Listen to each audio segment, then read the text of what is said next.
Marcus, and welcome to Book 101 Review. Book 101 is all about the books that I read for the last 40 years. And today I have my special guest. He's a sci fi historical fiction author, podcaster, and of course, audiobook producer, other than Mr. Henry Sullivan III. Thank you for having me. Welcome, Mr. Henry, on Book 101 Review. And can you please introduce more about yourself that I miss? I was born and grew up in New Orleans, Louisiana. Um, I'm currently living in New York State. In between, I've lived in several U.S. States. I've lived in Illinois. I've lived in um, Texas. I've lived in Alabama, Arizona, California. So I've worked in many parts of the U.S. I've been writing seriously since 2010. Um, I started publishing my books as audiobooks pretty early on when I started taking my writing seriously in 2010, and so that's one of the main things that I focus on. And for me, the difference right now is that I'm serializing my latest novel on Substack. And to do that, I'm recording each scene myself, which is different from the way I've done it before. Before, what I would do is I would write the whole thing and then I would hand it off to voice actors, professional voice actors, and then they would read the novel, write notes, and then record the novel, and then it would go to post production. So what I'm doing now is very different from what I've done before. Well, and thank you so much for sharing your knowledge and wisdom to the world, Mr. Henry. Thank you. So, today let's talk about your writing process of your books. You've written multiple books. Have your core philosophy of what a book should be or do for a reader remained constant, or has it fundamentally evolved from your first book to your most recent? No, I think it's remained pretty constant actually. The main thing that I've learned over time is that different people sort of key in on different things because another thing that I did from the beginning is I've joined dozens of writing groups. Um, and what that exposed me to is the different ways that other writers have come to fiction. And so every writer has a type of fiction that they absolutely love. And oftentimes that's the type of fiction that they aspire to produce themselves. Um, and usually whatever genre that they like, or if they do multi-genres like I do, they have a certain preferences in terms of what they're going to look for in fiction. And so that's the main thing I've learned is that you're not going to please everybody, but if you understand what you're trying to do, then you will definitely find an audience. Yes, you need to find your audience, people. And looking back, is there a single non negotiable ritual or condition that has been present in writing process for every single book you've written, regardless of genre or topic? I read my work aloud when I'm writing. That's the one thing that is not negotiable. It really helps. I think, and other writers that I work with, that's the way they write as well. They as we're writing the process, we read it aloud to kind of hear it. And in fact, the writing groups that I've started myself, the difference between the way these writing groups operate is when we meet is usually once a week, and what we do is everyone who has submitted something, someone else in the group will read that work to the entire group.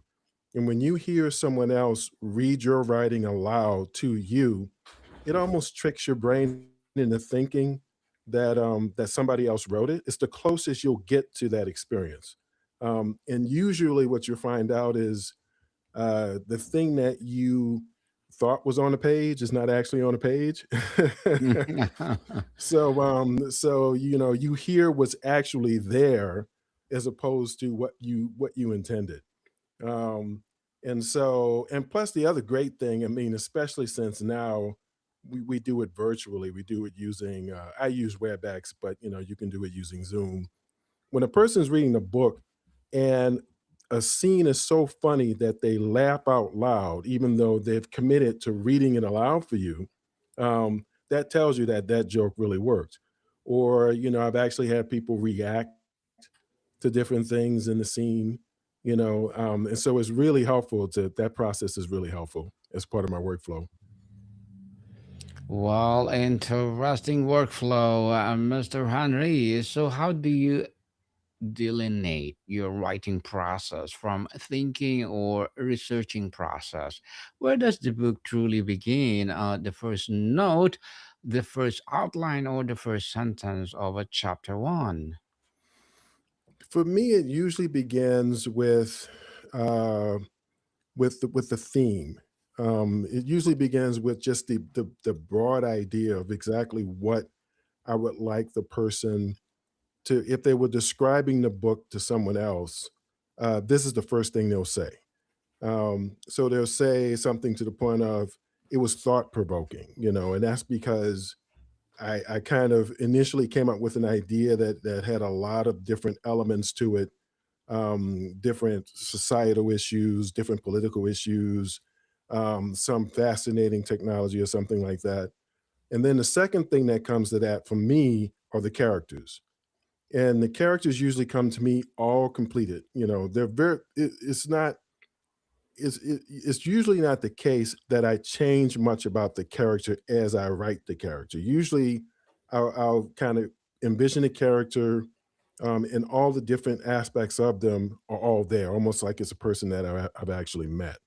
Um, and then the other thing that comes, and this may sound strange, but the thing that comes to me last is actually the story. Um, and so, I know that it's important to actually craft a story where the person goes through an emotional arc that draws the reader in. But that's usually not the first thing that I think of. Mr. Henry, tell us, you've likely encountered the common advice to find your process. Do you consciously architect yours, or did it merge organically through trial, error, or demands of different projects? Well, like I said, I mean, I've been reading my work aloud from the beginning. Um, and also the things the elements that come to mind first, that's been the same every time. I guess the main thing, like currently, for instance, one big difference is, uh, even though I've been reading my work aloud, it's different when you record yourself because I'm using Audacity to edit the recording. I don't know if you're familiar with Audacity. Hmm. Um, and so there's a process. When I'm reading it aloud, I don't actually record it. I've been doing this for years. I don't actually record it. But to serialize my current novel on Substack, I actually have to read it aloud into the microphone, record it as I'm reading it, and then go back and do the post editing myself. And that kind of forces me to think a lot more about my word choice, my sentence structure, um, you know, what I tell the reader in what order. All those things become a lot more salient when you do it that way. And even just hearing the recording yourself, because I'm used to hearing recordings that were made by professional actors. And so they usually make my writing sound a lot better because because they're performers and they know how to do that. Whereas I'm not trained as an actor, so I'm not performing the recording. I mean, once I'm done with this current novel, I'm going to hand it off to a cast of actors the way I've done in the past, and produce a product that actually has all of the different dimensions of it. Professionals have worked on every aspect of it. What I'm doing on Substack is I'm just reading it clearly and recording that. Um, But hearing the recording is yet another experience, and it's affecting my workflow. So, on the architecture of ideas and organization, Mr. Henry, walk us through the lifespan of an idea. What does an idea look like when it first grabs you, and what is your specific system for capturing, nurturing, and testing to see it if it's the legs for a full book? Well, I mean, I have this general impression that I would like to leave, questions that I would like the reader to have in their head once they finish the novel. Um, and so I work through those questions since I've been working with writing groups of with groups of other writers and getting their feedback. Um, what that helps me do, like the big thing for me, is writing female characters. So it's I've come to accept that if all of the females in the group have the exact same reaction to something, it doesn't really matter whether it makes sense to me or not. They're right.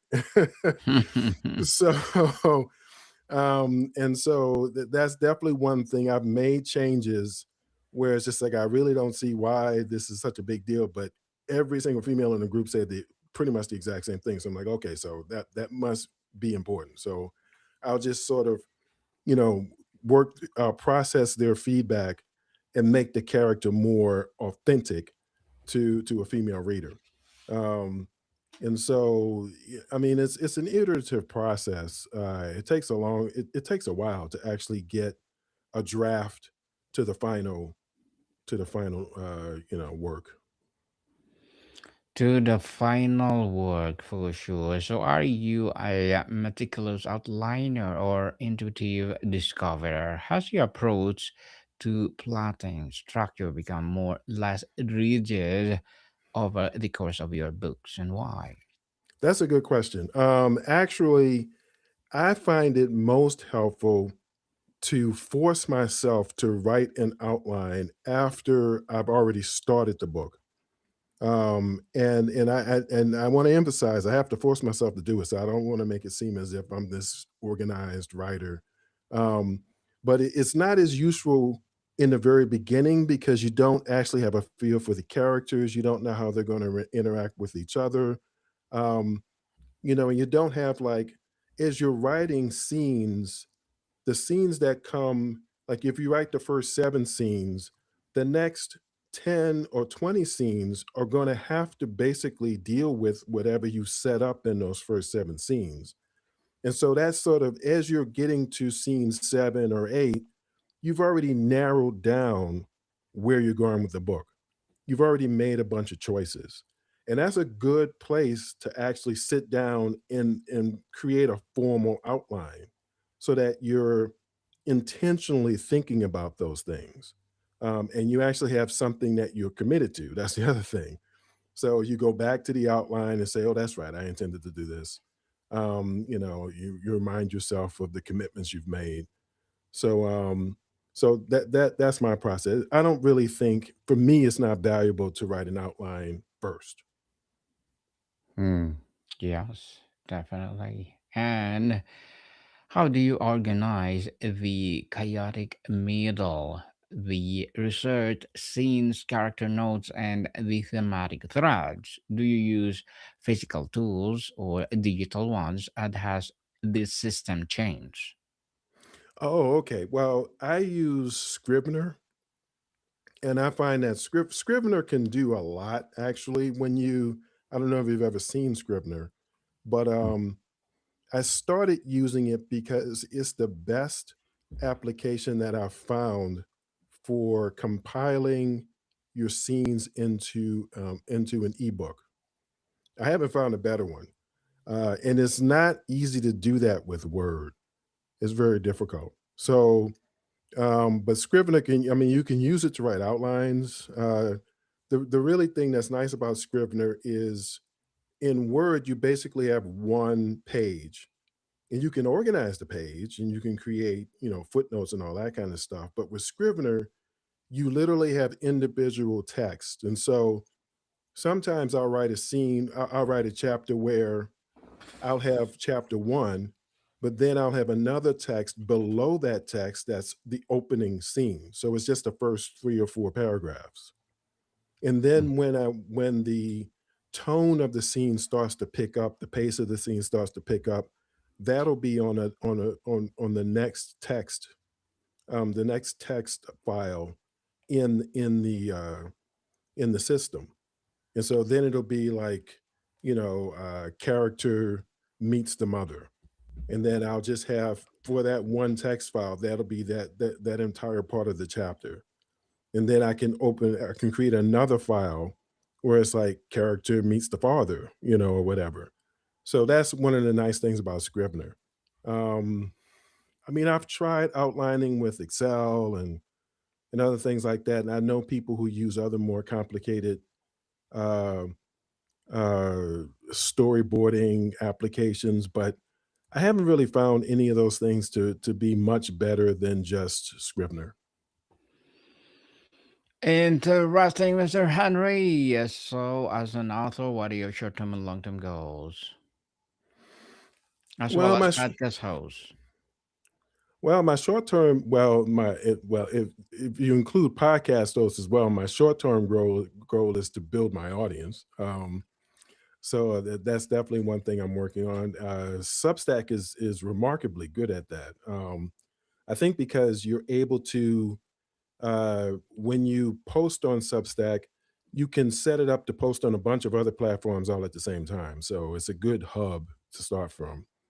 Um, my long term goals is to create a body of work that all fits together. So you can almost read like just a paragraph excerpt from one of my novels, and you're like, oh yeah, that sounds like Henry Sullivan III. That sounds like something he wrote. That's my long term goal.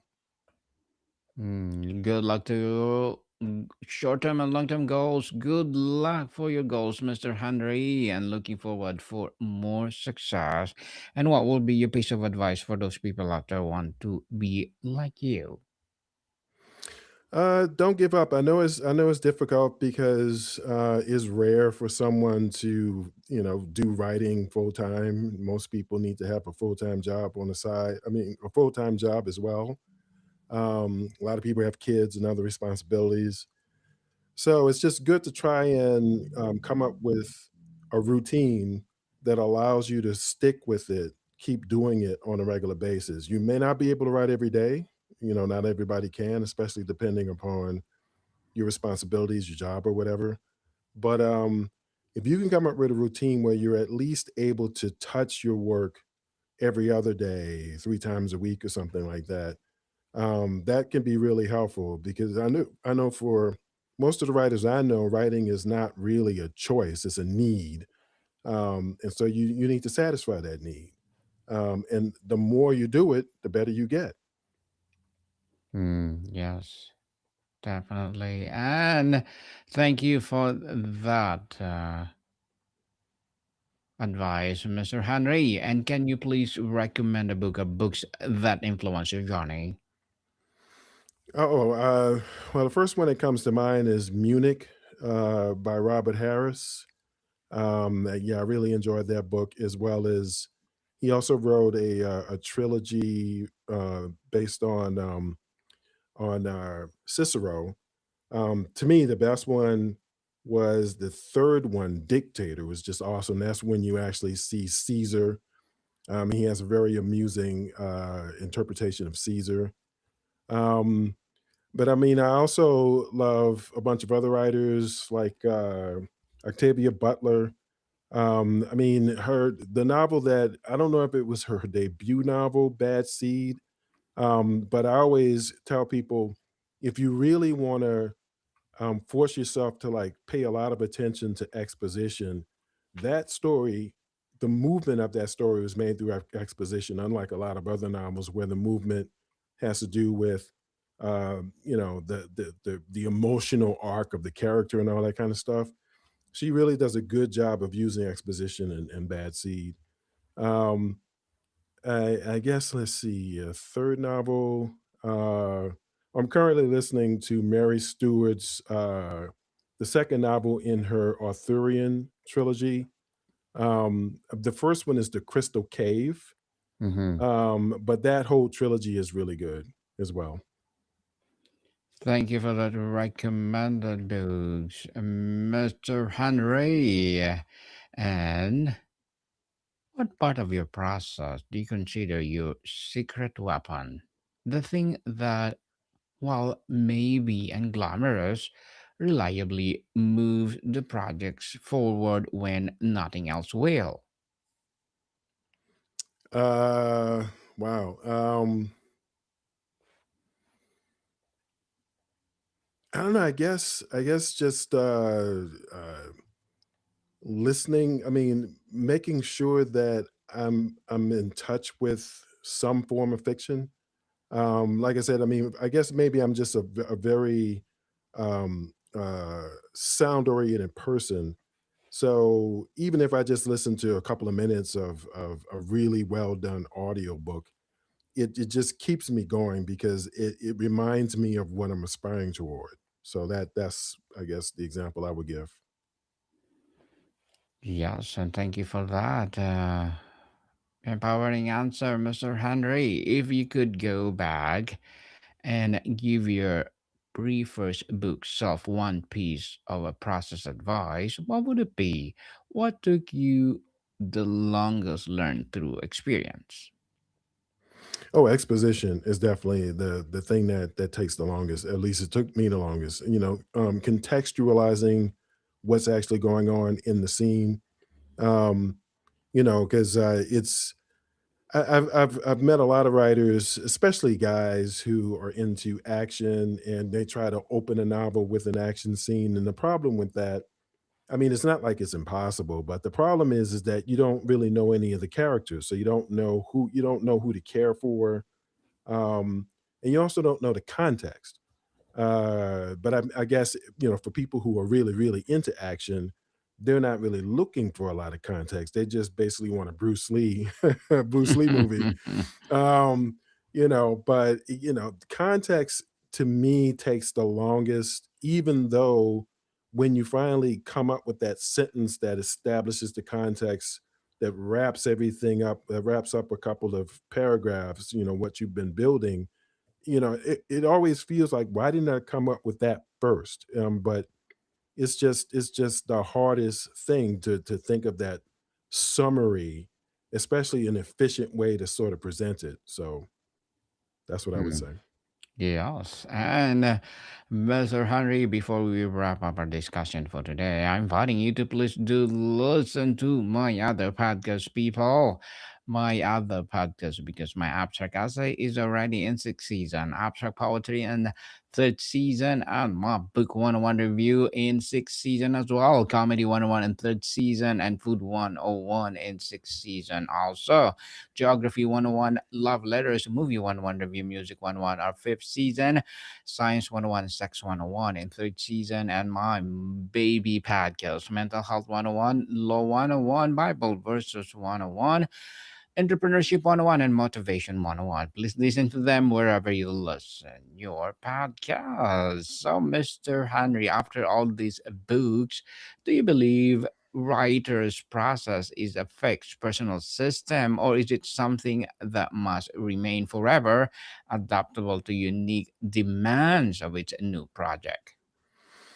Well, I just believe in general it's good to be, adaptable. Because you never know what's going to happen. And like I said, for a lot of people, writing is not so much a choice; it's a need. It's something that really, fulfills their lives and so on. And so, given that, it's just good to be flexible. You might change jobs.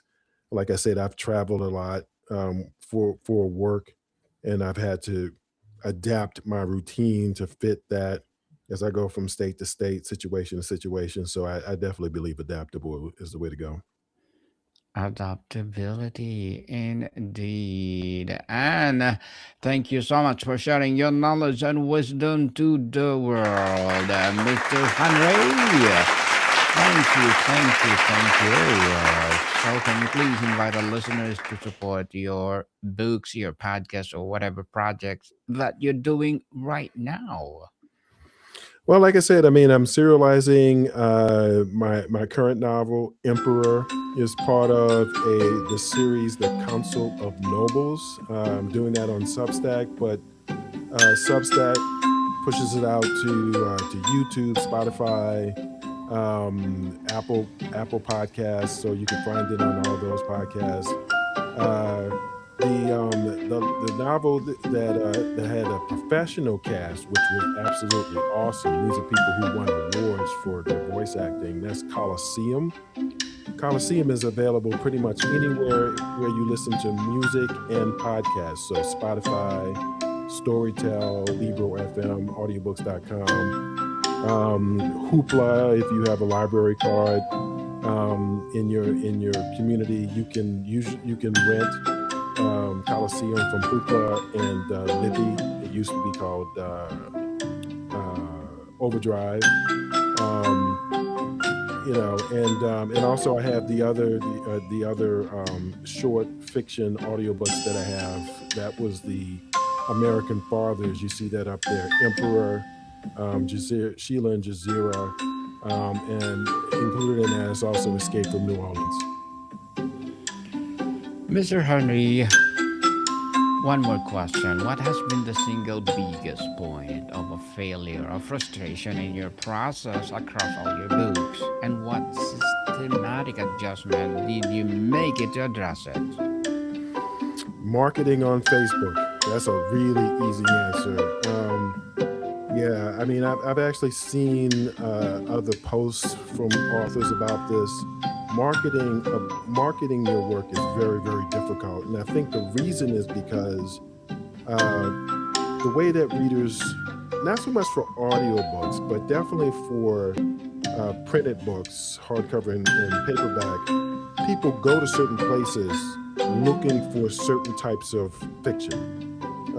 So if they read mysteries, they know where to get mysteries. If they read science fiction, they know where to get it. And so when you push out stuff through like Facebook posts and all that kind of stuff, you know, you're shoving it in people's faces. That's not normally how people decide to read a book. Um, so I find that what you need to do is you need to get people interested in your overall concept. That's what Substack helps you do. And then once they're there, they're like, oh, you have science fiction, or oh, you have action. They discover that you actually do have things that they're already interested in, and they might check it out. So, Mr. Henry, how does your process intentionally differ from writing a fiction versus nonfiction? Is it completely different mindset, or are there mechanics of sitting down to write the same? Well, I would say one is enjoyable, that's fiction, and the other one is very frustrating for me. I've had people who write essays say, wow, how do you come up with these stories? And I'm thinking, how in the world could you know, take the time out to write a 10,000 word essay?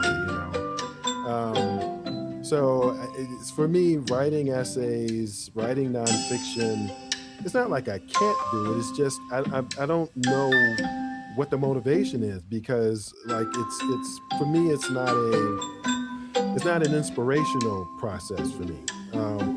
Whereas fiction is fun, So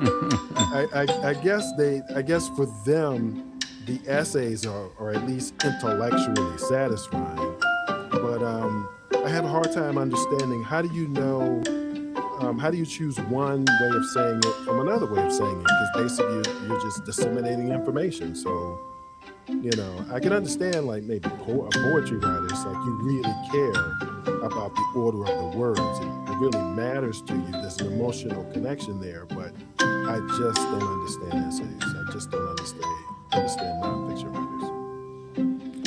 Well, people, let's about Mr. Henry Sullivan III, because if you support him for sure, more and more empowering books like this to rise. So, Mr. Henry, thank you so much for your time. Thank you for having me. Monica, people, see you soon.